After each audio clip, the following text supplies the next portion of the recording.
এশিয়ার দুই পরাশক্তি ভারত ও চীনের মধ্যে বন্ধুত্ব ও সম্প্রীতির বন্ধন আরও অটুট হচ্ছে।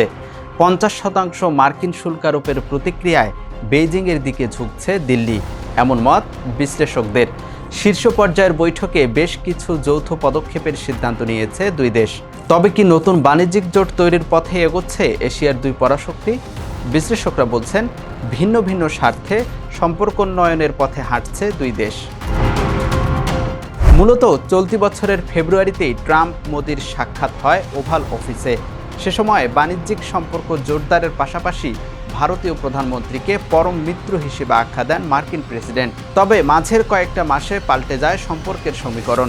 দিল্লির ওপর পড়ে 50% বর্ধিত শুল্কের খড়গ। অপরাধ, রাশিয়ার কাছ থেকে জ্বালানি ক্রয় অব্যাহত রাখা।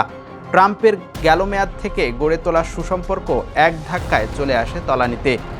এমন যখন সাপে নেউলে পরিস্থিতি, সে সময় চীন ভারতের মতো বৈরী প্রতিবেশীর আচরণে ইতিবাচক পরিবর্তন লক্ষ্য করছেন বিশ্লেষকরা।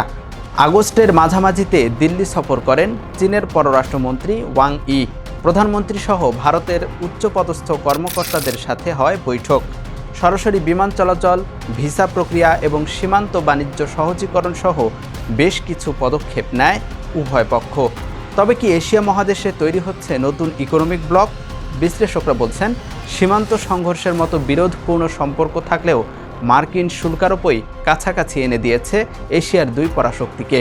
ভারত চীন সম্পর্ক বিশেষজ্ঞ ইভান লিদারেভ বলেন, ভারতের সাথে কূটনৈতিক সুসম্পর্ক গড়ে তুলতে ব্যর্থ হয়েছে চীন, তারা সেটি বুঝেছে। অপরদিকে মার্কিনদের সাথে ঘনিষ্ঠ সম্পর্ক গড়ে তোলার চড়া মূল্য দিয়েছে নয়াদিল্লি। চীন ও ভারতের মধ্যে সুসম্পর্ক এশিয়াতে ওয়াশিংটনের প্রভাবমুক্ত একটি বাণিজ্যিক জোট সৃষ্টির সম্ভাবনা তৈরি করেছে। বিশ্লেষকরা বলছেন, কৌশলগত কারণেই দিল্লিকে কাছে টানার চেষ্টা করছে বেইজিং। অপরদিকে পরিবর্তিত ভূরাজনৈতিক প্রেক্ষাপটের কারণেই চীনের সাথে সম্পর্ক জোরদার করছে ভারত। তাইওয়ান এশিয়া এক্সচেঞ্জ ফাউন্ডেশনের ফেলো সানা হাসমি বলেন, সম্পর্কের উন্নতি ঘটলে ট্রাম্পের অতিরিক্ত শুল্কারোপের প্রভাব কিছুটা কমবে ভারতে। তাছাড়া কমতে পারে দুদেশের বাণিজ্য ঘাটতিও।